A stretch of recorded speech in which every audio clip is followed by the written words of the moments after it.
আসসালামু আলাইকুম ওয়া রাহমাতুল্লাহি ওয়া বারাকাতুহু। আলহামদুলিল্লাহি রাব্বিল আলামিন ওয়াল আকিবাতু লিল মুত্তাকিন ওয়া উসাল্লি ওয়া উসাল্লিমু আলা সাইয়্যিদিল আমবিয়াই ওয়াল মুরসালিন ওয়া আলা আলিহি ওয়া সাহবিহি ওয়া মান তাবি'আহুম বি ইহসানিন ইলা ইয়াউমিদ্দিন। আল্লাহুম্মা লা ইলমা লানা ইল্লা মা 'allamtana innaka antal alimul hakim। আল্লাহুম্মা আনফা'না বিমা 'allamtana innaka আলা কুল্লি শাইইন কাদির। أما بعد أعوذ بالله من الشيطان الرجيم ومن آياته أن خلق لكم من أنفسكم أزواجا لتسكنوا إليها وجعل بينكم مودة ورحمة। সম্মানিত উপস্থিতি, যাবতীয় প্রশংসা মহান রব্বুল আলামিনের জন্য, যার অশেষ মেহেরবানিতে আমরা ধারাবাহিক আলোচনা অব্যাহত রাখতে সক্ষম হয়েছি, তার ভিতরে বলি আলহামদুলিল্লাহ। অতঃপর দরুদ ও সালাম বর্ষিত হোক নবী মুহাম্মদ সাল্লাল্লাহু আলাইহি ওয়াসাল্লামের উপর। আল্লাহুম্মা সাল্লি আলা মুহাম্মদ ওয়া আলা আলিহি ওয়া সাহবিহি আজমাইন। গত সপ্তাহে আমরা কি বিষয় নিয়ে আলোচনা শুরু করেছিলাম মনে আছে? হ্যাঁ, কি? তার আগে বিবাহ। খুব খুশি না? যারা বিয়ে করেনি তারা খুব খুশি, মুখ হাসছে দেখছি। বিবাহ নিয়ে আমরা প্রাথমিক কিছু আলোচনা শুরু করেছিলাম। আজকে যে বিষয়গুলি আসবে সেই বিষয়ের মূল সারসংক্ষেপ গত সপ্তাহে বা প্রথম যেদিন আলোচনা করেছিলাম বিবাহ নিয়ে, সেদিনের আলোচনায় মৌলিক বিষয়গুলি এসে গেছে। এখন শুধু ওই বিষয়গুলির আলোকে নবী করিম সাল্লাল্লাহু আলাইহি ওয়াসাল্লামের দিক নির্দেশনা কি, হাদিস, সেগুলি আমরা পাঠ করব আর অনুবাদ করে শোনাবো ইনশাআল্লাহ। আজকে যে প্রথম হাদিসটি হাফিজ ইবনে হাজার আসকালানী রাহিমাহুল্লাহ তার বুলুগুল মারামের মধ্যে সংকলন করেছেন এই অধ্যায়ের মধ্যে, সেই হাদিসটি আব্দুল্লাহ ইবনে মাসউদ রাদিয়াল্লাহু তাআলা আনহু কর্তৃক বর্ণিত। عن عبد الله بن مسعود رضي الله تعالى عنه قال قال لنا رسول الله صلى الله عليه وسلم يا معشر الشباب من استطاع منكم الباءة فليتزوج فإنه أغض للبصر وأحسن للفرج ومن لم يستطع فعليه بالصوم فإنه له وجاء متفق عليه।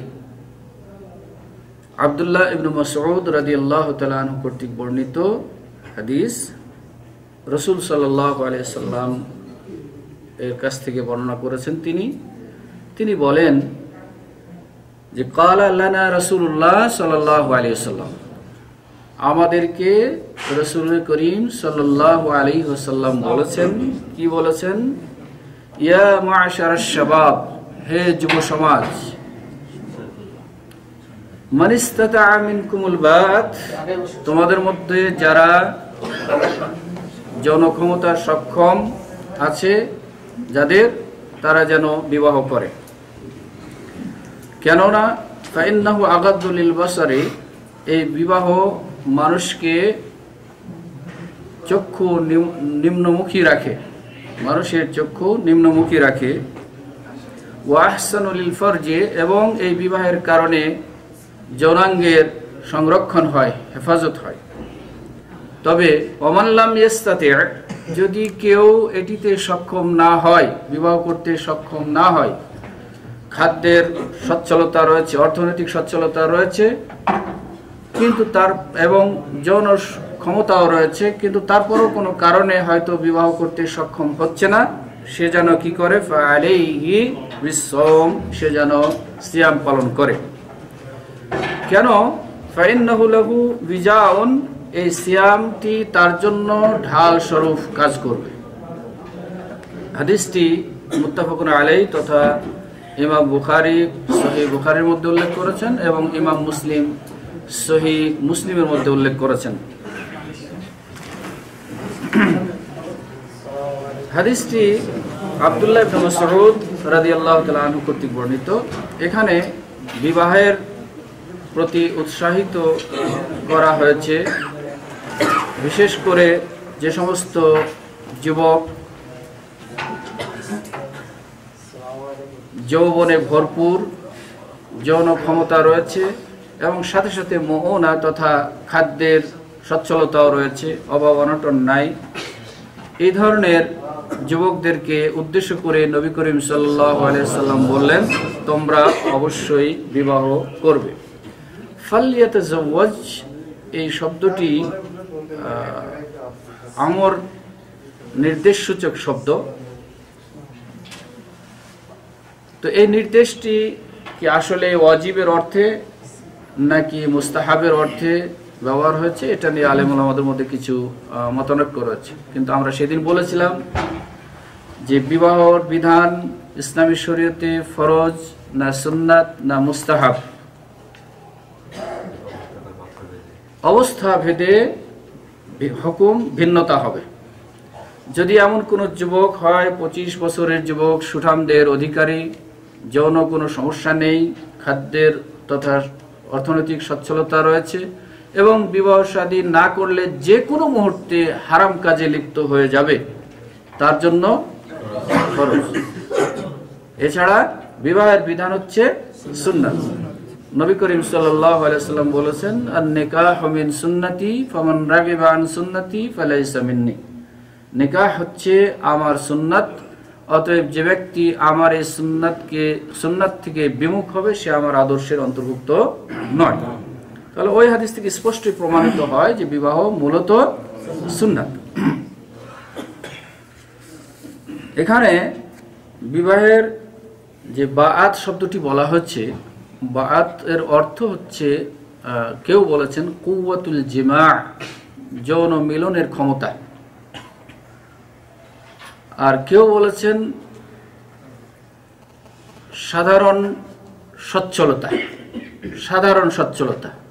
সাধারণভাবে বলা হচ্ছে এটা সচ্ছলতা। সেই সচ্ছলতাটা অর্থনৈতিক হতে পারে এবং শারীরিকও হতে পারে। তো যে ব্যক্তি এরকম ক্ষমতার অধিকারী সে যেন বিবাহ করে। বিবাহের ফজিলত বলা হচ্ছে এখানে, একদিকে বিবাহের প্রতি উৎসাহিত করা হচ্ছে, আর একদিকে বিবাহের ফজিলত বলা হচ্ছে। ফজিলত, এখানে দুটি ফজিলতের কথা উল্লেখ হচ্ছে।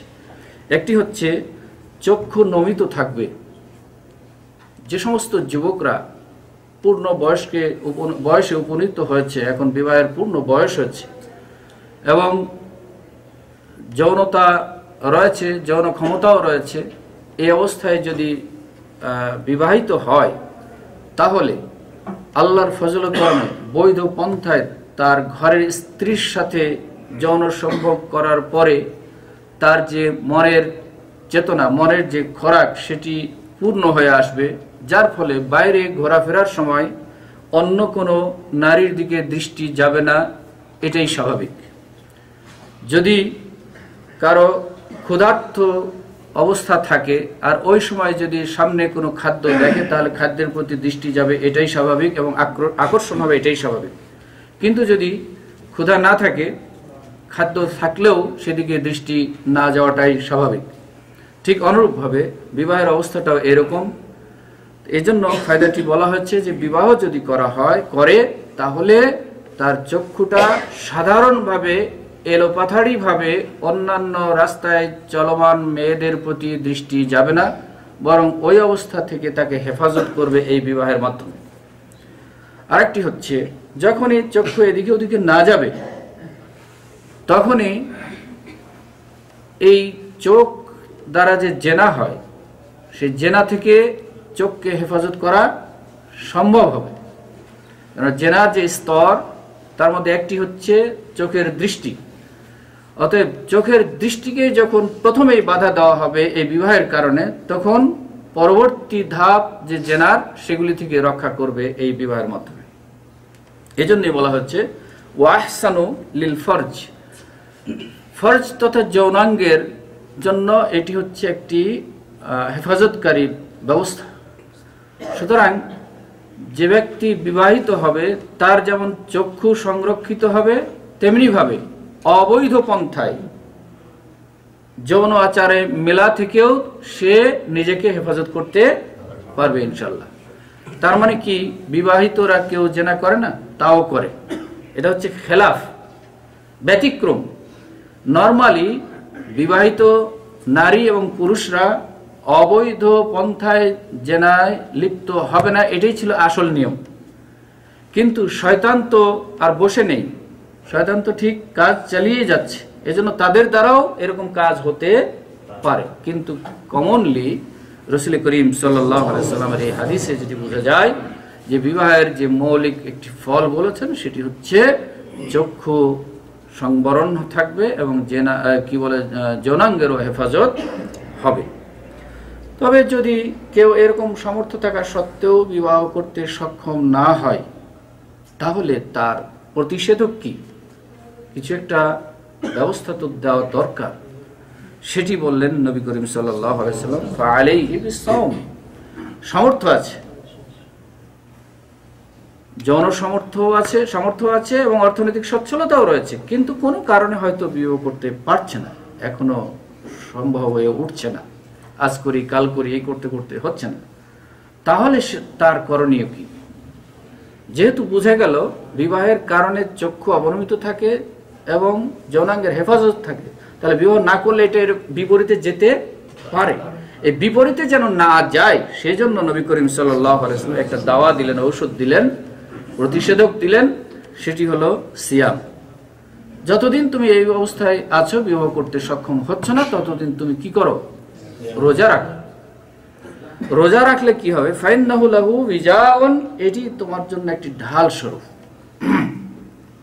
ঢাল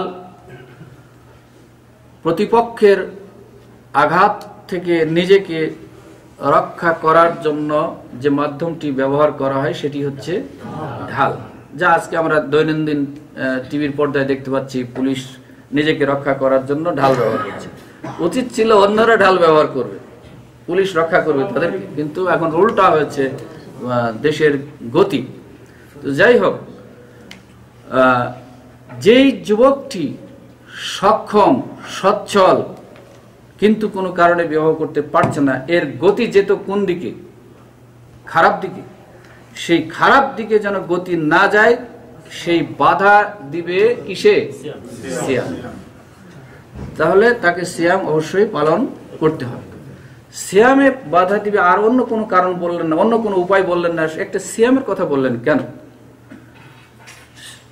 সিয়াম হচ্ছে এমন একটি আধ্যাত্মিক আত্মিক শক্তি যোগানোর মাধ্যম, যা অন্য কোনো মাধ্যমে এত বেশি শক্তি অর্জন করা সম্ভব হয় না। যেমন আল্লাহ রাব্বুল আলামিন সূরা বাকারার মধ্যে বলেছেন, ইয়া আইয়ুহাল্লাযীনা আমানু কুতিবা আলাইকুমুস সিয়ামু কামা কুতিবা আলাল্লাযীনা মিন ক্বাবলিকুম, তারপরে কি? লাআল্লাকুম তাত্তাকুন। এই সিয়াম ফরজ করেছেন, এই সিয়ামের মাধ্যমে যেন তোমরা মুত্তাকি হতে পারো, আল্লাহ ভীতি অর্জন করতে পারো, আল্লাহর ভয় যেন সর্বদা মনের মধ্যে সৃষ্টি করতে পারো। এই জন্য আল্লাহ রাব্বুল আলামিন সিয়াম ফরজ করেছেন। আল্লাহ আসলে কষ্ট দেওয়ার জন্য, বান্দাদেরকে কষ্ট দিবেন না খেয়ে, এই জন্য আল্লাহ রাব্বুল আলামিন সিয়াম দেননি, বরং মানুষের আত্মাকে আরো পরিশুদ্ধ করার জন্য, স্বচ্ছ করার জন্য, পিওর করার জন্য আল্লাহ রাব্বুল আলামিন সিয়ামের ব্যবস্থা দিয়েছেন। তো এইখানে রমজান মাসে মানুষ যত আল্লাহ ভীতি অর্জন করে, আমি প্রায় বলে থাকি, এই আল্লাহ ভীতি যদি বাকি 11টি মাস চলতো, তাহলে ওই সমাজের লোক দ্বারা কখনো জেনা হতো না, কখনো ব্যভিচার হতো না, কখনো রাহাজানি হতো না, ছিনতাই হতো না, মারামারি হতো না। কিন্তু দুঃখের বিষয় হলো সত্য যে আমরা সিয়াম পালনও করছি, সকল ধরনের অন্যায়ও করছি। এমনকি 80 ঊর্ধ্বে বয়স্কা নারীও ধর্ষণ থেকে নিরাপদ থাকতে পারছে না, 5 বছরের শিশু কন্যারাও নিরাপদ থাকতে পারছে। কিসের অভাবে? দেশে আইনের অভাব আছে, শাসন ব্যবস্থার অভাব নাই। পুলিশ, বিডিআর, র্যাব, আর্মি সব শাসক আছে, নিয়ন্ত্রণ করছে, কিন্তু তারপরে হচ্ছে এই তাকওয়া না থাকার কারণে। তো এই তাকওয়া সৃষ্টি করবে এই রমজানে, এই সিয়ামের মাধ্যমে। সুতরাং এই একটা যুবক, টকবগে যুবক, 25-26 বছরের যুবক, তার যৌন চেতনা একদম উপচে পড়ছে। এই অবস্থায় আশেপাশে 18-19 বছরের মহিলাদেরকে দেখে সে সবর করে থাকবে এরকম অবস্থাটা নয় তার বাস্তবতা, কিন্তু তার ভিতরে এমন একটা শক্তির কথা আল্লাহ রসুল সাল্লাল্লাহু আলাইহি ওয়াসাল্লাম বলে দিলেন, যে শক্তিকে তাকে পিছনে লাগাম ধরে টানবে যে কখনো তুমি যেতে পারবে না। কেন? সে সিয়ামের মাধ্যমে সবচাইতে বেশি আল্লাহ ভীতি অর্জন করবে। রমজান মাসে, অন্য মাসে অন্যায় করে ঠিকই, কিন্তু রমজান মাস আসলে মানুষ একটু নিজেকে সংযত করে। চৈত্র মাসের দুপুরে সারাদিন কাজকাম করে ঘরের মধ্যে যখন আসেন, এসির বাতাসটা যখন একটু ছেড়ে দেন, কত শান্তি লাগে ঘরের মধ্যে। ওই নিরিবিলি ঘরের মধ্যে যদি কেউ একটু খাবার খান, কেউ দেখার ছিল, কেউ বাধা দেওয়ার ছিল, কেউ নাই, কিন্তু তারপরও গ্রহণ করেন না কেন? এটা হচ্ছে আল্লাহর ভয়। তা আপনার সামনে ষোড়শী সুন্দরী রূপসী নারী ঘুরে বেড়াবে, আর আপনি 25 বছরের যুবক, 26 বছরের যুবক, আপনার শরীরে আল্লাহ রাব্বুল আলামিন পূর্ণ উত্তেজনা দিয়েছেন, এই অবস্থায় আপনি রোজা রেখেছেন, সেই রোজা আপনাকে ওইভাবে টেনে ধরবে, বাধা দিবে। এই জন্য রাসূল করিম সাল্লাল্লাহু আলাইহি ওয়াসাল্লাম বললেন, ফাইন্নাহু লাহু বিজাউন, এটা হচ্ছে তোমার জন্য একটা ঢাল স্বরূপ। এখান থেকে কেউ যদি বিপরীত অর্থ গ্রহণ করেন যে একটা এই সিয়ামের বিপরীত আমরা একটা ঢাল অন্য কিছু সৃষ্টি করি, আর অন্য কিছু সৃষ্টি করি সিয়াম রেখে সারাদিন। আরেকটা কারণ হচ্ছে, আরেকটা শক্তি এর মধ্যে যোগায়, যে নরমালি বেশি খাবার গ্রহণ করলে শরীরে এমনি একটু শক্তি বাড়ে, আর সারাদিন খাবার বর্জন করলে শরীর এমনি একটু নিস্তেজ হয়ে আসে, এটা একটা কারণ। তো এখন বিপরীত কেউ যদি মনে করেন যে রোজা রাখার মতো আমার শারীরিক মানসিক অবস্থা নাই, আমি অন্য কিছু করতে চাই, অন্য কোনো পথ অবলম্বন করতে চাই, সেইটা দিয়ে আমি নিজেকে ওই খারাপ কাজ থেকে বর্জন করতে চাই, সেটা কি? যদি কেউ মনে করেন আমি পুরুষত্ব নষ্ট করে ফেলবো, পুরুষত্ব নষ্ট করে ফেলবো, সে মেডিকেলের মাধ্যমে হোক বা অন্য কোনো মাধ্যমে হোক, তাহলে সেটা জায়েজ কিনা? হারাম। পুরুষত্ব দূর করা, নষ্ট করে ফেলা ইসলামে এমনি হারাম। তাহলে এই হাদিস থেকে আমরা যে মৌলিক বিষয়টি জানতে পারি সেটি হচ্ছে যুব সমাজকে বিবাহের প্রতি উৎসাহিত করা, আর একটা হচ্ছে বিবাহের যে ফজিলত, সেই ফজিলতটি বলা। অতএব যেই সমাজের উঠতি বয়সের যুবকেরা যত তাড়াতাড়ি বিবাহ বন্ধনে আবদ্ধ হবে, সেই সমাজে জেনেভা বিচার বাড়বে না কমবে? আর যেই সমাজের লোকের আইন করে বিবাহের বয়স পিছিয়ে দেওয়া হবে ছেলেদের এবং মেয়েদের, সেই সমাজে জেনা কমবে না বাড়বে? এখন আপনারা নিজে চিন্তা করে দেখুন যে আপনার টকবকে সময়কে আপনি ব্যবহার করতে দিচ্ছেন না আইন করে, আর যে সময় এমনি নরমাল হয়ে আসছে সে সময় করতে বলছেন, তাহলে ওই সময়টি কিভাবে পার করবে ওই যুবক, ওই যুবতী? ওই সমাজে জেনা ব্যভিচার প্রকাশ্যে হোক অপ্রকাশ্যে হোক, কোনো মাধ্যমে হোক, যে জেনার যে কোয়ালিটিগুলি রয়েছে, স্তরগুলি রয়েছে, যে কোনো স্তরের মধ্যে এই জেনা আসবেই আসবে। আর যে সমাজে জেনা আসবে সেই সমাজে কল্যাণ আশা করা যায় না। আরেকটি হাদিস আমরা পড়ি, যেটি একটু ইঙ্গিত দিলাম, যে কেউ যদি এরকম মনে করে যে আমি পুরুষত্বহীন জীবন যাপন করব, রোজা রাখবো না, অথবা কেউ যদি মনে করে সারা জীবনই রোজা রাখবো, এই মর্মে আরেকটি হাদিস। عن أنس بن مالك رضي الله تعالى عنه أن النبي صلى الله عليه وسلم حمد الله واثنى عليه وقال لكني أنا أصلي وأنام وأصوم وأفطر وأتزوج النساء فمن رغب عن سنتي فليس مني متفق عليه। একটি বড় হাদিস, তারই সংক্ষিপ্ত আমাদের এই অধ্যায়ের সাথে মিল রেখে উনি একটু সংক্ষেপ করেছেন। হাদিসটি ছিল এরকম বড় একটা হাদিস যে তিন ব্যক্তি একদা নবী করিম সাল্লাল্লাহু আলাইহি সাল্লামের ঘরের সামনে এসে তার কোনো এক স্ত্রীকে জিজ্ঞেস করলেন রাসূল সাল্লাল্লাহু আলাইহি সাল্লামের আমল সম্পর্কে, তিনি কি রকম আমল করতেন, দিনে কতটুকু আমল করতেন, রাতে কতটুকু আমল করতেন। যখন তিনি অবহিত করলেন নবী করিম সাল্লাল্লাহু আলাইহি সাল্লামের আমল সম্পর্কে, তখন তাদের মধ্যে একজন বলল যে আমরা কোথায় আর তিনি কোথায়? যার জীবনের সমস্ত গুনাহ মাফ করে দেওয়া হয়েছে, তিনি যদি এত ইবাদত করেন তাহলে আমাদের অবস্থা কি হবে? অতএব আমি আর জীবনে বিবাহ করব না। আর একজন বলল আমি আর জীবনে রোজা ছাড়বো না, সারা বছর রোজায় রাখবো। আর একজন বলল আমি আর জীবনে রাত্রে ঘুমাবো না, সারা রাত ইবাদতই করব। নবী করিম সাল্লাল্লাহু আলাইহি ওয়াসাল্লাম ইতিমধ্যে এসে পৌঁছলেন তাদের সামনে, এসে বললেন তোমরাই কি তারা যারা এরকম এরকম কথা বললা? হ্যাঁ, আমরাই তারা। তখন তিনি বললেন লাকিন, তোমরা যেটা বলছো তো জেনে রাখো, আমি কি করি? আনা উসাল্লি, নামাজ পড়ি, ওয়া আনাম, রাত্রে ঘুমায়ও। তার মানে তোমরা সারা রাত নামাজ পড়তে চাচ্ছ ঘুম বাদ দিয়ে, এটা ইসলাম অনুমোদন দেন। ওয়া আসুমু, আমি রোজাও রাখি, ওয়া উফতিরু, মাঝে মধ্যে রোজা ছেড়েও দেই। ওয়া তাযাওয়াজুন নিসা, এবং নারীদের সাথে বিবাহ করেছে। তোমরা কিভাবে বলছো যে আমি সারা রাত নামাজ পড়বো ঘুমাবো না, অথবা সারা জীবন রোজা রাখবো, কখনো রোজা ছাড়বো না, অথবা নারী সংস্পর্শে যাব না, সংসারের ঝামেলা এসে যাবে, তাহলে আমি আর ইবাদত করতে পারবো না? এই কথাটা তোমাদের জন্য বৈধ নয়। অতএব শুনে রাখো, ফামান রাগিবা আন সুন্নতি ফালাইসা মিন্নি, যে ব্যক্তি আমার এই সুন্নাত থেকে বিমুখ হবে, সুন্নাতকে এরাদ করবে, অস্বীকার করবে, সে আমার আদর্শের অন্তর্ভুক্ত নয়।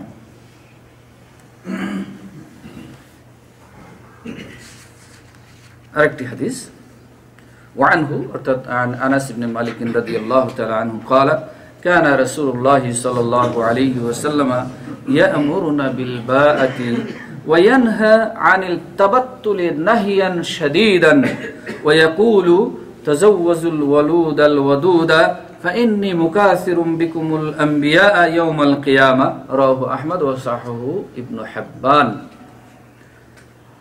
আনাস ইবনে মালিক রাদিয়াল্লাহু তাআলা আনহু থেকে বর্ণিত, তিনি বলেন যে নবী করিম সাল্লাল্লাহু আলাইহি সাল্লামকে আমাদেরকে নির্দেশ করতেন এই মর্মে, বিল বাআত আই বিল নিকাহ, নিকাহ করার জন্য নির্দেশ করতেন, হুকুম দিতেন, সব সময় প্রায় বলতেন যে তোমরা বিবাহ করো। ওয়া ইয়ানহা আনিত তাবাত্তুল, এবং বৈরাগ্যতা অবলম্বন করা থেকে কঠিনভাবে নিষেধ করতেন। নাহিয়ান শাদীদান, কঠিনভাবে নিষেধ করতেন। বৈরাগ্যতা বলতে স্ত্রী পুত্র সন্তান বাদ দিয়ে একাকী জীবন যাপন করব, সন্ন্যাসী সেজে, এইরকম জীবন গ্রহণ থেকে কঠিনভাবে নিষেধ করতেন। বিবাহ করলে ঝামেলা আসবে, আমি ইবাদত করতে পারবো না, অতএব না, আমি সব কিছু বাদ দিয়ে সন্ন্যাসী সেজে, বৈরাগ্য সেজে বসে থাকলাম। এই পন্থা অবলম্বন করতে নবী করিম সাল্লাল্লাহু আলাইহি সাল্লাম কঠিনভাবে নিষেধ করেছেন। সবাই যদি মনে করে যে না, আল্লাহর দ্বীন পালন করতে পারছি না যথাযথভাবে, অতএব এই বিবাহের এই বিষয়টিকে বাদ রেখে একাকী জীবন যাপন করি, বৈরাগ্য সেজে আল্লাহ বিল্লাহ করতে থাকি, তাহলে রাসূলুল্লাহ করিম সাল্লাল্লাহু আলাইহি ওয়াসাল্লাম যে পরের অংশটুকু বলেছেন, বিবাহের যে লক্ষ্য উদ্দেশ্য, সেই লক্ষ্য উদ্দেশ্য সম্পূর্ণভাবে ব্যাহত হবে। অতএব কি লক্ষ্য উদ্দেশ্য? আগে যেটা উপকারের কথা বলেছে, এখানে আরেকটি লক্ষ্য উদ্দেশ্য আছে, সেটি হচ্ছে মানব সমাজ বৃদ্ধি হবে, মুসলিম সমাজ বাড়বে।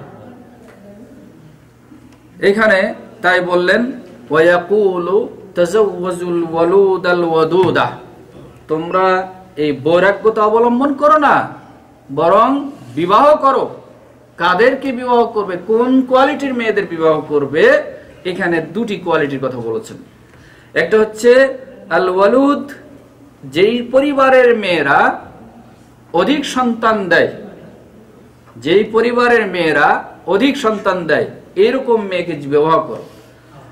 অর্থাৎ অধিক সন্তান দায়নি কন্যাকে বিবাহ করো। কেমনে আপনি বুঝলেন যে এই মেয়েটা বেশি সন্তান দিবে? তার মা, ফুফু, খালা, এদের দেখে বুঝবেন যে ওই পরিবারের মেয়েদের সন্তান বেশি হয়। তো এইরকম পরিবারে তোমরা বিবাহ করো। আর কি করো, আরেকটি গুণ বললেন কি মেয়েদের ক্ষেত্রে, আল ওয়ালুদা, একটা হচ্ছে অধিক সন্তান জন্ম দেয় এরকম পরিবার, এবং আরেকটি গুণ বললে যে এমন কোন পরিবার আছে দেখবেন সমাজে যে ওই বাড়ির মেয়েরা স্বামী ভক্ত বেশি, স্বামীর সাথে সম্পর্ক বেশি রাখে, ভালোবাসাটা বেশি রাখে। আর সমাজে বহু দেখবেন, আরে ওই পরিবারে যাচ্ছে, ওই মেয়েরা তো সব ঝগড়াটে, ওই বাড়ির মেয়েরা সব ঝগড়াটে, বলে না এরকম? আবার বলে না, ওই বাড়ির মেয়েরা মাশাআল্লাহ সব ভদ্র। এই যে শুনবেন, শুনে দেখবেন যে দুটি গুণের কথা খেয়াল করে দেখবেন যে ওই বাড়ির মেয়েদের, ওই যে মেয়েকে বিয়ে করতে যাচ্ছেন তার বড় বোন অথবা ফুফু অথবা মার সন্তানাদি বেশি হয়েছে কিনা, এই মর্মে খেয়াল করবেন। আর এই বাড়ির মেয়েরা স্বামীর সাথে, শ্বশুর শাশুড়ির সাথে ঝগড়া করে সবসময়, নাকি তাদের সাথে ভালো ব্যবহার করে, এই অবস্থাটা খুঁজবেন। কেন?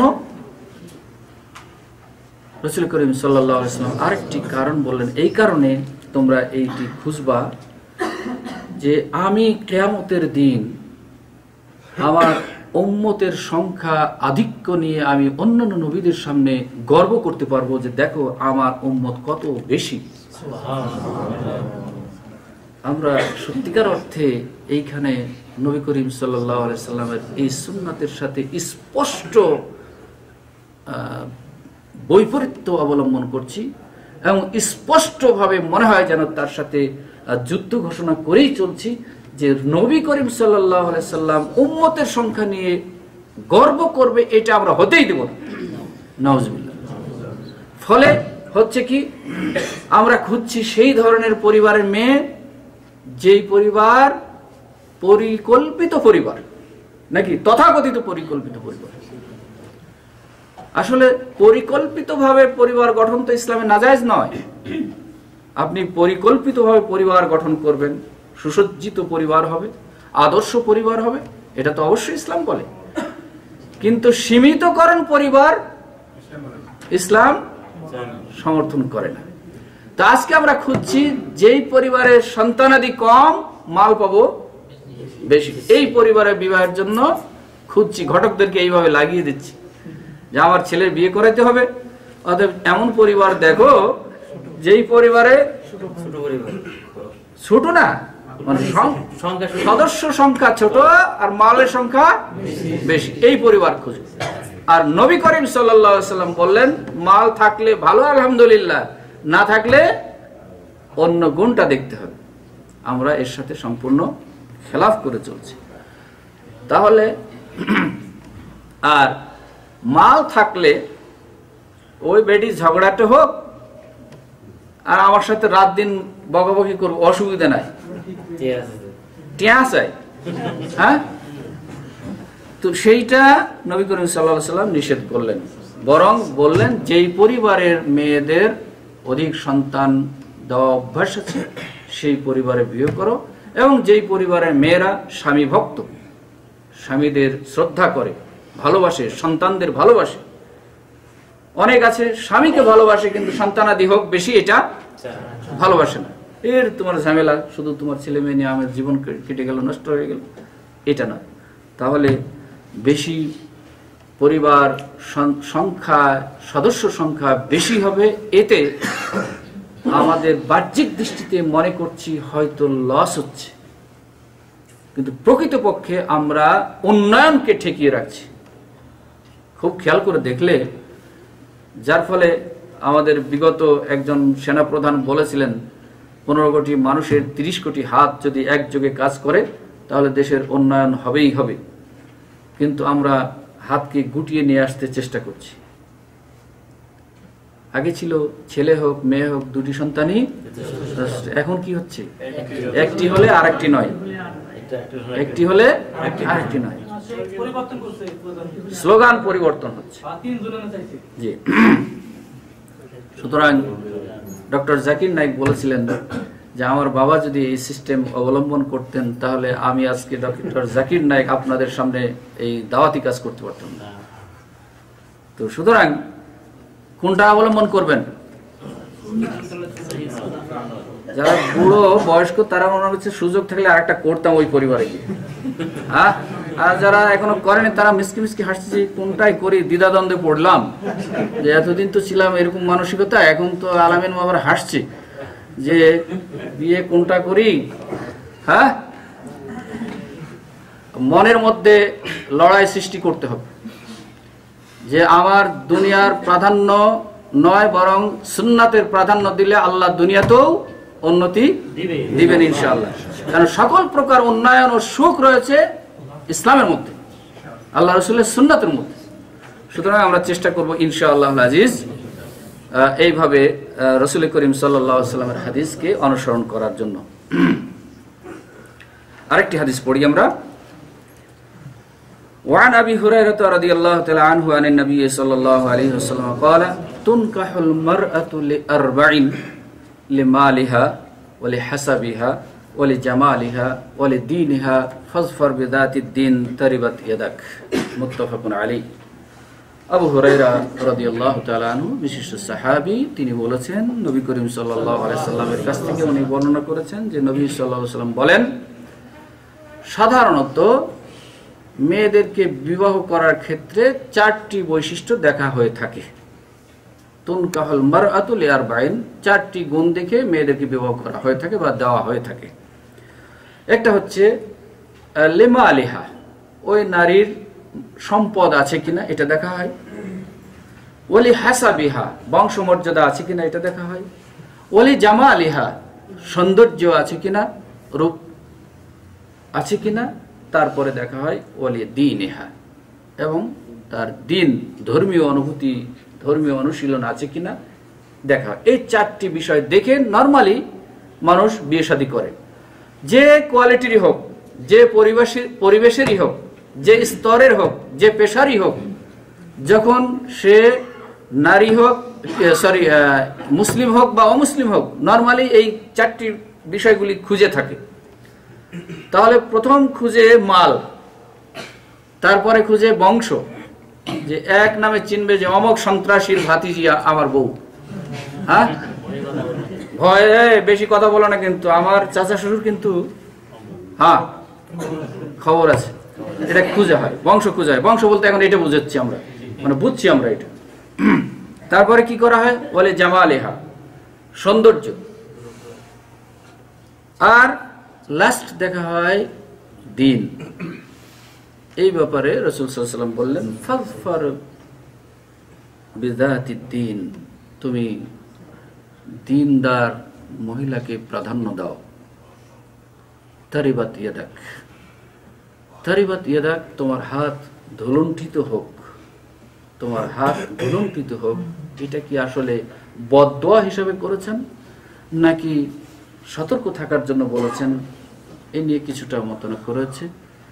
তারিবাত ফাজফার বিযাতিদ দ্বীন, এই চারটির বৈশিষ্ট্যের মধ্যে দিনকে তুমি প্রাধান্য দাও।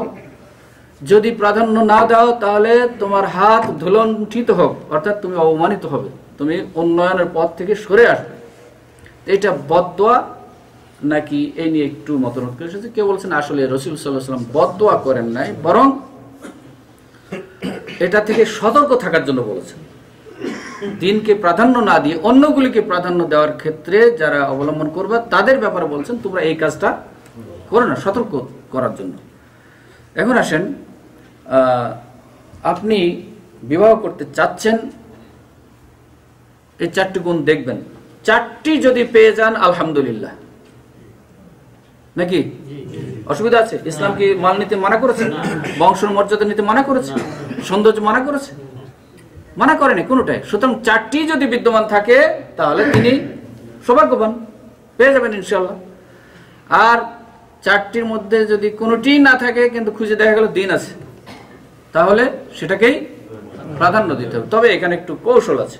ইসলাম আসলে কাউকে ঠকাতে চায়নি, বরং নিজেরাই ঠকি আমরা। এখন একটা মেয়ে দেখলেন, খোঁজ পেলেন, পেয়ে এখন আপনি জিজ্ঞাসা করবেন কোন দিক থেকে? আগে দিন, তারপর সৌন্দর্য, তারপরে বংশ, তারপরে মাল। সৌন্দর্য না, না, জিজ্ঞাসা করার সময় দেখেন, যদি প্রথমেই দিনের কথা জিজ্ঞেস করেন, জিজ্ঞেস করে দেখা গেল যে দিন মাশাআল্লাহ তার মধ্যে পরিপূর্ণ আছে, সৌন্দর্য নাই, বংশমর্যাদাও নাই, মালও নাই, তখন কি করবেন? তখন আর ছাড়তে পারবেন না। কেন? ইসলাম বলছে দিনদারিকে প্রাধান্য দিতে। তাহলে আপনি প্রথমে দিনদারির কথা জিজ্ঞেস করেছেন এবং দিনদারির কথা পেয়ে গেছেন 16 আনা, তাহলে এখন আর সরার কোনো উপায় নাই। এজন্য কি করতে হবে?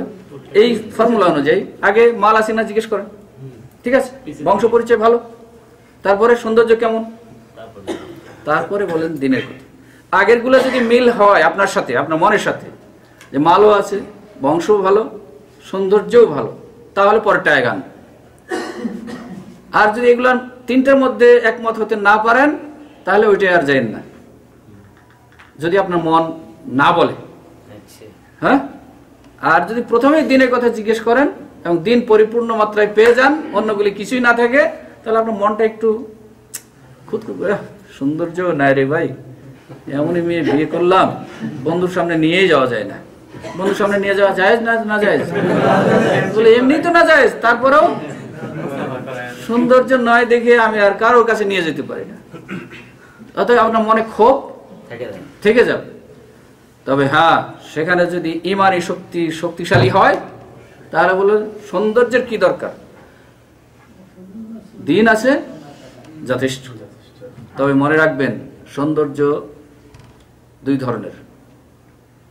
সৌন্দর্য হচ্ছে একটা বাহ্যিক সৌন্দর্য, আর একটা হচ্ছে আত্মিক সৌন্দর্য।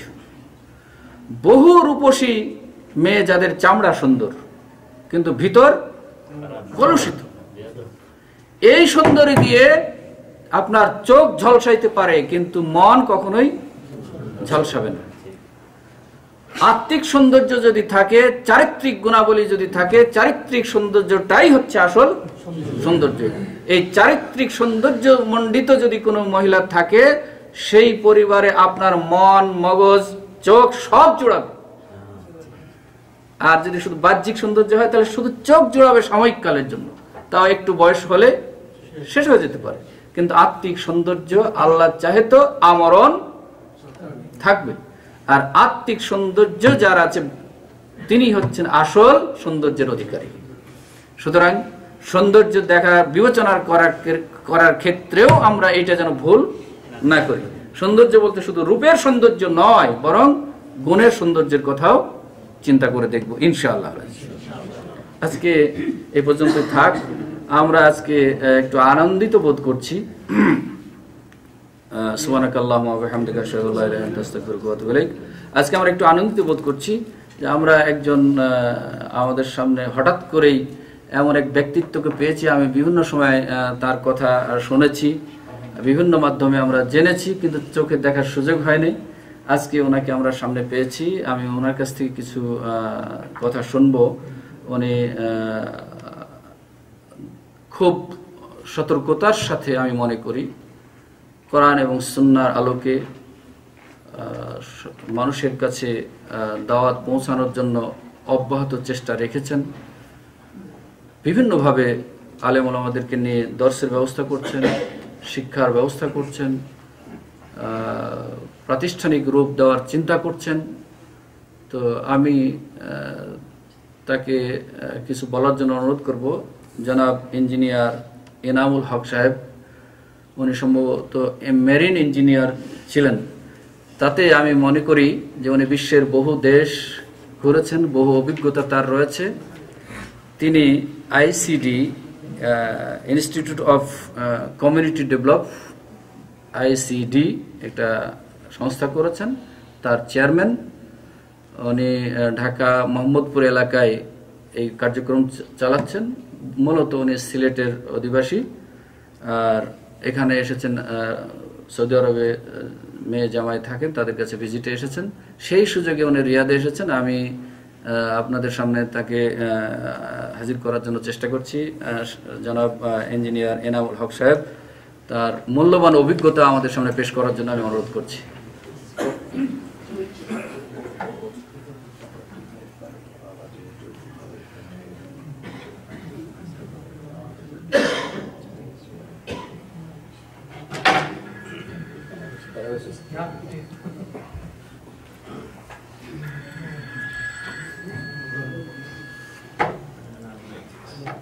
আসসালামু আলাইকুম।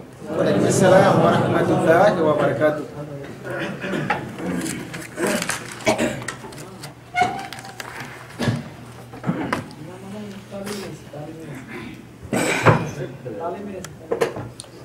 আলহামদুলিল্লাহ ওয়াসসালাতু ওয়াসসালামু আলা রাসূলিল্লাহ। আমার আসলে এখানে কথা বলার কোনো প্রিপারেশন ছিল না।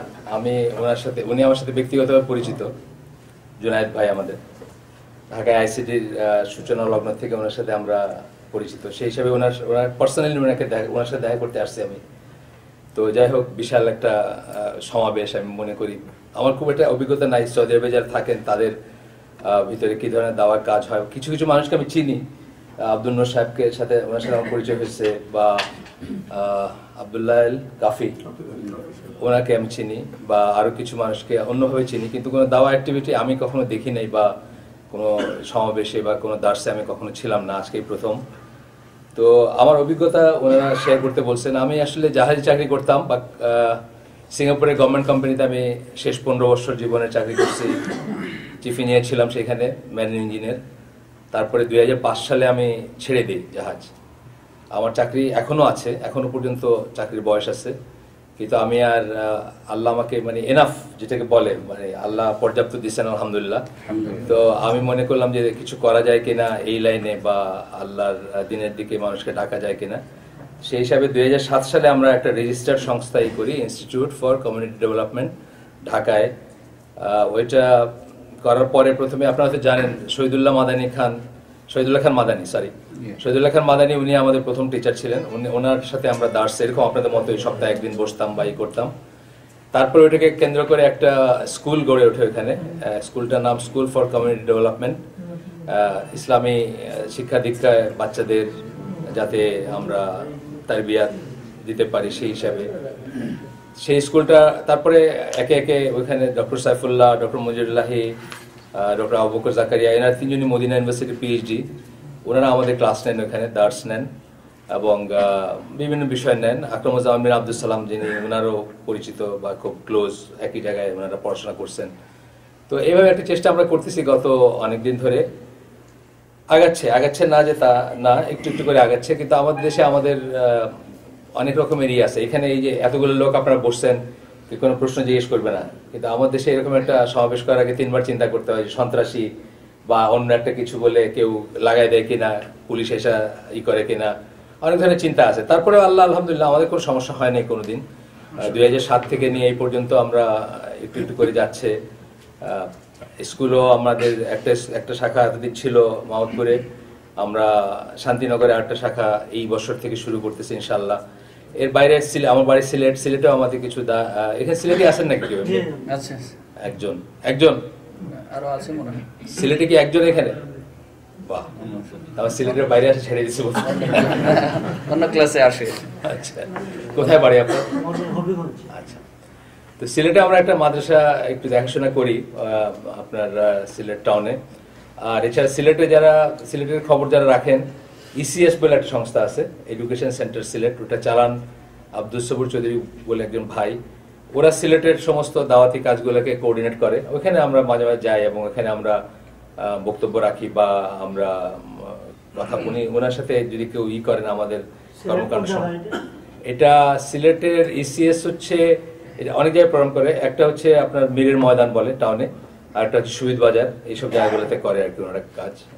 বড় নবীগঞ্জে ওনারা মসজিদ করছে, আহলে সুন্নাত জামার মসজিদ করছে একটা নবীগঞ্জ শহরে, আর একটা করছে সিলেটে বটেশ্বর ক্যান্টনমেন্টের ওইখানে। এরকম কাজ হচ্ছে মাশাআল্লাহ আলহামদুলিল্লাহ। তা আপনারা যেটা প্রাথমিকভাবে করবেন, আমাদের দোয়া করবেন। আমরা কবর পূজারী, মাজার পূজারী দেশে জন্ম আমাদের, বা ওইসব দিয়ে আমাদের জীবনের যাত্রা শুরু। সেখান থেকে আল্লাহ যে আমাদেরকে প্রথমে আমরা নিজেকে খুব সৌভাগ্যবান মনে করি যে আল্লাহ আমাদেরকে সহিশুদ্ধ ঈশের একটা আলো দেখাচ্ছেন। কিভাবে এটা জানি না, এটা জাস্ট মানে কাদার। আর না হলে আমাদের ওই সমস্ত জায়গায় এইসব কথা পৌঁছানো, কিভাবে পৌঁছাবে, এটা খুব ডিফিকাল্ট একটা ব্যাপার ছিল। যাই হোক, এখনো আমরা চেষ্টা করতেছি, আমাদের মতো করে চেষ্টা করতেছি। আমরা কিছু লেখালেখি করি, কিছু পাবলিকেশন আছে, তারপরে আমাদের সীমাবদ্ধতা আছে। সীমাবদ্ধতা মানে এই যে বললাম যে আপনাদের এই জায়গাটা দেখলে প্রাণ জুড়ায় যায়, যে একটা এত বড় একটা জায়গা একজন আপনাদের জন্য ব্যবস্থা করে দিয়েছেন, আপনারা নির্ভয়ে এখানে আসতে পারেন, এখানে একজন ওস্তাদ আছেন যিনি আপনাদেরকে করতেছেন। আমাদের এখানে কিন্তু মুসলিম দেশ হইলেও খুবই ডিফিকাল্ট এইসব ব্যাপারগুলো। আপনারা আমাদের জন্য দোয়া করবেন যাতে আমরা আমাদের জন্য সহজ করে দেন আল্লাহ, আমরা যেন এরকমই করতে পারি। আর আমি মনে করি আপনার সৌভাগ্যবান। মানে আমি আসলে ক্রাউডটা দেখে এবং আপনার কথা শুনে আমি বুঝতেছি যে বুলবুল মারাম পড়তেছেন। আমি এটার নাম শুনছি সম্ভবত আমার বয়স যখন 45-50 বছর, তখন প্রথমে এই বইয়ের নাম শুনছি। এরকম একটা বই আছে হাদিসের বই, এবং হাজার আল আসকালানি ওনার সংকলিত। আপনারা এটা থেকে পড়াশোনা করতেছেন, এটার উপর রেগুলার দাস নিচ্ছেন, আলহামদুলিল্লাহ খুবই সৌভাগ্যের ব্যাপার। মোটামুটি ভাবে কোনো বিশেষ কিছু বলার নাই নাকি? আপনাদের যদি কোনো প্রশ্ন থাকে আমি উত্তর দিব। এটা জাস্ট পরিচিতি পর্ব। আমি পরিচিতি পর্বই। আপনার টার্নিং পয়েন্ট যদি বলতেন, আপনার জাহাজি জীবন থেকে এখানে যাওয়ার কাজে কি করে টার্নিং পয়েন্ট? আমি 1986 সালে ইংল্যান্ডে আমার পড়াশোনা যখন শেষ পর্যায়ে, ওইখানে আমি একদিন 85 সালের শেষ দিন 31 ডিসেম্বর, 86 সালের প্রথম দিন আমি একটা নাইট ক্লাবে যাই নিউ ইয়ার্স পার্টি দেখতে। তো এমনি কৌতূহলবশত জাস্ট মানুষজন নিয়ে গেছে, গেলাম। মোবাইল বন্ধ করুন। ওইখানে গিয়ে আমার মনে হলো যে ওই সাদা চামড়া কাফের এই মানুষগুলো আসলে জন্তু জানোয়ারের চেয়ে অদম হয়ে গেছে। মানে এই স্যুট টাই পরা মানুষ, তার ওয়াইফ আরেকজনের কাছে, সে মদ খেয়ে বমি করতেছে টয়লেটে। মানে আমার খুবই একটা বীতশ্রদ্ধা একটা ভাব আসে ওই ওই জগৎটা, ওই লাইফটার প্রতি।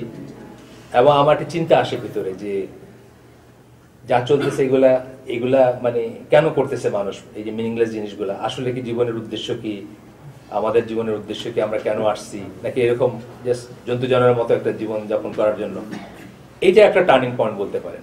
এবং ওই সময়টায় আল্লাহ আমাকে সবকিছু দিছিলেন, মানে একদম আমার জীবনের সাফল্যের শেষ ওই পরীক্ষাটা আমাদের জীবনের শেষ পরীক্ষা। ওর পরে আমার আর কোনো মানে পাওয়ার কিছু নাই, শুধু উপরে ওঠা আর কি। যাই হোক, তো ওইখান থেকে আমার আস্তে আস্তে চেঞ্জ শুরু হয়। আমার মেয়ের ওই বছরটাতে জন্ম হয়, যে মেয়ের বাসায় আমি আসছি তার জন্ম ওই বছরে হয়। আমার ওয়াইফ দেশে ছিলেন, আমি ইংল্যান্ডে ছিলাম তখন। ওইখান থেকে আস্তে আস্তে আমার চেঞ্জটা শুরু হয়। তারপরে অনেক পথ, মানে প্রথমে তো আর এই পথের সন্ধান পাইনি। নামাজ পড়তে শুরু করলাম সিরিয়াসলি। জাহাজে আসলাম, আমাদের বাংলাদেশি জাহাজে তখন ছিলাম প্রাইভেট কোম্পানিতে। আমি ওখানে নামাজখানা প্রতিষ্ঠা করলাম, মানে আজান এবং নামাজ, কিবলাম, ইমাম আমার জাহাজে আর কি। আমি যে জাহাজ ছিলাম ওই জাহাজ যেন সবাই পড়ে, এরকম ইত্যাদি। তারপরে আস্তে আস্তে আমি 94 সালে হজ করলাম। 1994-তে প্রথম হজ করলাম। হজে যখন আসলাম আমি দেখলাম যে আমাদের দিন আমরা যা জানি আর এই দিন অনেক আলাদা। এটা একটা আমার টার্নিং পয়েন্ট ছিল। আমার মনে হলো যে তাহলে ইসলামই তো একটাই, তো ইসলাম, তাহলে এত তফাৎ কেন? Everything is different. সবকিছু আমরা এতদিন যা জানছি ওটা আর এটা অন্যরকম। অথচ এটা তো নবীর দেশ, এখানে নিশ্চয়ই তারা তো আরো দেখছে, আরো জানছে। বা এইখান থেকে আমার একটা ডিফারেন্ট পড়াশোনা শুরু হলো। ইনফ্যাক্ট ওই 94 সাল থেকে আমি আস্তে আস্তে দেখলাম যে আমার নামাজ ঠিক নাই, আমার কিছুই ঠিক নাই। আমি যা জানতাম তার কিছুই ঠিক ছিল। আমি আমার ওয়াইফ দুজনেই আমরা হজ করছি ওই বছর, কিন্তু আমরা দুজনেই বুঝলাম যে আমাদের কিছুই ঠিক না। ওইখান থেকে আমরা পড়াশোনা করতে শুরু করলাম, একটু একটু একটু একটু করে। আল্লাহ এইভাবে অনেক পথ ঘুরায় শেষ পর্যন্ত 2011-তে আরেকবার আমি হজ আসলাম। যে আমার ওয়াইফ বললো যে আগে কি হজ করছি এগুলা, ওই তো হজ চালু হজ করছি আর কি। চালু হজ আর আহলে সুন্নাত জামার বা সুন্নাহ হজ তো একটু অন্যরকম। তো আমার ওয়াইফে খুব আফসোস ছিল। আমি তখন 2011-তে একবার আসলাম, আল্লাহ আমাকে আনছিলেন আরেকবার। 2012-তে আমরা উমরাতে আসছিলাম আবার, আর এবার তো বেড়াইতে আসছি। এবার আসলে কোনো রিলিজিয়াসই না। তো ওইখান থেকে একটু একটু করে হয়েছে। আমার কাছে একদিনে হয় নাই। আমার মানে কোনো মানে বুজুর্গের সাথে দেখা হয়েছে রাস্তায় আর আমার চেঞ্জ হয়ে গেছে তা না। আমি অনেক কষ্ট করছি, আমি অনেক বই পড়ছি। যে সমস্ত বই কিছুটা আপনার কাফেরদের লেখা বই, বিদেশিদের লেখা বই, ইসলামের উপর বই, অনেক পথ দেখছি আমি ইসলামে। অনেক পথ ঘুরে এখানে আসছি, সুফি, তবলিগ, জামাতি, মানে কোনো কিছু বাদ নেই আর কি, বুঝছেন না। আমি আমেরিকাতে একজন আপনি জানেন হয়তো, হামজা ইউসুফ, আমি স্কলার বলতেছি না যে এখনই মালিকি মাযহাব ফলো করেন স্ট্রংলি এবং সুফি আছে উনার, কিন্তু উনি অনেক দিনের পড়াশোনা করছেন। উনি মরিতানিয়া, ওই যে সাংকেতি যেখানকার আফ্রিকাতে সাহারা, ওইখানে 6 বছর থেকে ডেজার্টে থেকে পড়াশোনা করছে। আমি ওনার কাছেও গেছি, আমেরিকাতে ওনার কাছে গেছি, আমার ছেলেকে পাঠাতে চাইছিলাম ওনার কাছে। মানে অনেক পথ ঘুরছি আমি। আল্লাহ এখানে নাই না এটা আমি হয়তো একটা সুফি হালাকায় বসতে পারতাম এখন। এইটা কমপ্লিটলি কদর এবং সমস্ত প্রশংসা আল্লাহ। তারপরে আস্তে আস্তে আস্তে আস্তে একটু একটু করে এখনো শিখতেছি। শুধু আমার মনটা খোলা রাখছি যে আমি যেন বলতে পারি সামিনা আতানা, মানে কোরআনে যেটা আল্লাহ বলছেন যে শুনলাম এবং মানলাম, সত্যটা যদি আসে আপনারা যদি বোঝায় দেন কেউ, মানে আমি আমার সময় বলি আমিও একটা হালাকা করি শুক্রবার সকালে মাহমুদপুরে ওখানে 10:30 ওনার যান মাঝে মাঝে গেলে, তা আমি বলি যে আপনারা যদি কেউ আমাকে বোঝাই দিতে পারেন যে মিলাদ আল্লাহ রসুল থেকে আসছে, আমি কালকে থেমে রাখবো। আমার মনটা ওইটুকু খোলা আছে, এইটাই দরকার খোলা রাখা, যে আমরা যেটা যে কোনো একটা জিনিস যখন জানবো যে এটা আল্লাহ রসুল সাল্লাল্লাহু আলাইহি ওয়াসাল্লাম থেকে আসছে, আমরা যেন ইনস্ট্যান্টলি মেনে নিতে পারি, রাদার দেন আমি সিলেটি আমার বুজুর্গ এটা বলছে, মুরব্বী এটা বলছে, অথবা ইভেন সাহাবীরাও অনেকে সাহাবীদের দোহাই দিয়ে একটা কথা বলে একটা ভুল পথে যান, সেটাও আমরা করবো না। আল্লাহ রাসূল সাল্লাল্লাহু আলাইহি ওয়াসাল্লাম যখন বলছেন তার কথার উপরে আর কারো কোনো কথা কোনো মানে আর কোনো ধর্তব্যের ভিতর আসে না। তাই আমি এখন শিখতেছি, আপনাদের মতো আমি এখন শিখতেছি। আমি 4 বছর ধরে ল্যাঙ্গুয়েজ শিখতেছি। আকরামুজ্জামান বিন আব্দুল সালাম যার কথা উনি বললেন চিনেন, ওনার কাছে আমরা সপ্তাহে একটা ক্লাস করি, আমি এবং আমার ওয়াইফ এখনো শিখতেছি। শেষ বইটাতে আছি আমরা, এখন আরবি ভাষা শিখতেছি আমরা। আর অন্য জিনিসও আমি এখনো শিখতেছি। এখনো যদি কেউ বোঝাই দিতে পারেন যে এটা সত্য, আমি সাথে সাথে বলতে পারবো এটা সত্য। এই মনটা খোলা রাখতে পারলে ইনশাল্লাহ আশা করা যায় যে কখনো আমরা, আর যদি কোথাও আটকায় যান যে অমুক, এমনকি ওনার কথা যে উনি যেটা বললেন ওইটা ঠিক, এর বাইরে কোনো ঠিক নাই, তাহলে কিন্তু পথভ্রষ্ট হওয়ার একটা চান্স থাকে। মনটা খোলা রাখতে হবে। আমরা জানবো আল্লাহ রাসূল সাল্লাল্লাহু আলাইহি ওয়াসাল্লাম কি বলছেন। ইবাদত কবুলের 2টা শর্ত ইমানের পরে, একটা হচ্ছে যে আল্লাহর জন্য করতে হবে, আর সেকেন্ডটা হচ্ছে রাসূল সাল্লাল্লাহু আলাইহি ওয়াসাল্লামের শেখানো পথে করতে হবে। সুতরাং যখনই জানবো যে উনি যেটা বলছেন আমরা অন্যটা ছেড়ে দিব। আমি ইনশাআল্লাহ চেষ্টা করছি, আপনারা চেষ্টা করবেন। আমি আর কথা বাড়াইলাম না, আমার আর তো কিছু বলেন নাই বোধহয়।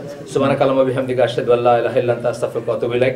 আমরা একটা জার্নি করে আসছি এইসের থেকে, বুরাইদা থেকে, কালকে আবার দামাম যাব। সুতরাং আমরা একটু রেস্ট নেব, আপনাদের সময় নষ্ট করলাম না। আসসালামু আলাইকুম ওয়া রাহমাতুল্লাহি ওয়া বারাকাতুহু। জাযাকুমুল্লাহু খায়রান। ওনারা অনেক পরিশ্রম করে এসেছেন, আসার পরেই মনে হয় বাসায় চা পানিও মনে হয় খাওয়ার সুযোগ দেননি মনে হয় জুনায়েদ ভাই, উনি তাড়াতাড়ি নিয়ে চলে এসেছেন। ওনারা যে এত কষ্ট করে আমাদের সামনে এসে দুটি কথা বললেন, এই জন্য আল্লাহর কাছে দোয়া করি আল্লাহ যেন ওনাদের এই পরিশ্রমকে কবুল করেন। আমরা যারা সবাই মিলে যারা আমরা হক তালাশ করছি, আল্লাহ যেন আমাদের মরণের মুহূর্ত পর্যন্ত এই হক সঠিকভাবে হককে জানার এবং মানার এবং সে অনুযায়ী ইন্তেকাল করার মতো তৌফিক এনায়েত করুন। আজকে যারা আমরা এখানে উপস্থিত হয়েছি, আল্লাহ যেন আমাদের সকলের গুনাহ খাতা মাফ করেন। আমাদের মধ্যে থেকে যারা ইন্তেকাল করেছেন, আমাদের আজকে 2-3 জন ছাত্র ভাই বলেছেন তার আত্মীয় স্বজন মারা গিয়েছেন, অসুস্থ রয়েছেন। আল্লাহ যেন তাদের, যারা মারা গিয়েছেন আল্লাহ যেন তাদের কবর আযাব মাফ করেন। যারা অসুস্থ রয়েছেন আল্লাহ যেন তাদেরকে পূর্ণ সুস্থতা দান করেন। যারা অভাবী রয়েছেন আল্লাহ যেন আমাদের সকলের অভাব পূর্ণ করেন। যারা অসুস্থ আছি যেন পূর্ণ সুস্থতা দান করেন। যারা নিঃসন্তান রয়েছে আল্লাহ যেন আমাদের সকলকে নেক সন্তান দান করেন। যারা বিবাহের অপেক্ষায় আছে আল্লাহ যেন তাদেরকে সতী সাধী নারী দান করেন। সর্বশেষ ঈমানের সাথে মওত কামনা করে আমরা শেষ করছি। আখিরি দাওয়ানা আলহামদুলিল্লাহি রাব্বিল আলামিন। সুবহানাকাল্লাহুম্মা ওয়া বিহামদিকা আশহাদু আল্লা ইলাহা ইল্লা আনতা আস্তাগফিরুকা ওয়া আতুবু ইলাইক। জাযাকুমুল্লাহু খাইরান।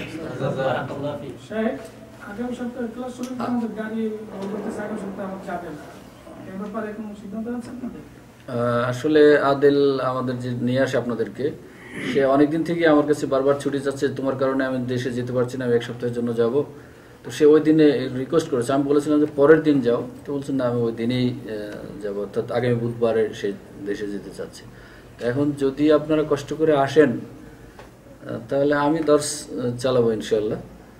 আর যদি এরকম মনে করি যে ঠিক আছে যে ভাইয়েরা বাস যেতে পারে 1 সপ্তাহে, শুধু মানে পরের সপ্তাহে আসবে না, তো আমরা যারা লোকাল আশপাশে আছি নিজেরা যারা আসতে পারি, অন্য দিক থেকে যারা আসি তারা যদি আসেন তাহলে আমি আছি, দর্শ চলবে ইনশাআল্লাহ। দর্শ চলবে, হ্যাঁ জি, সোলাইয়ের গাড়িটি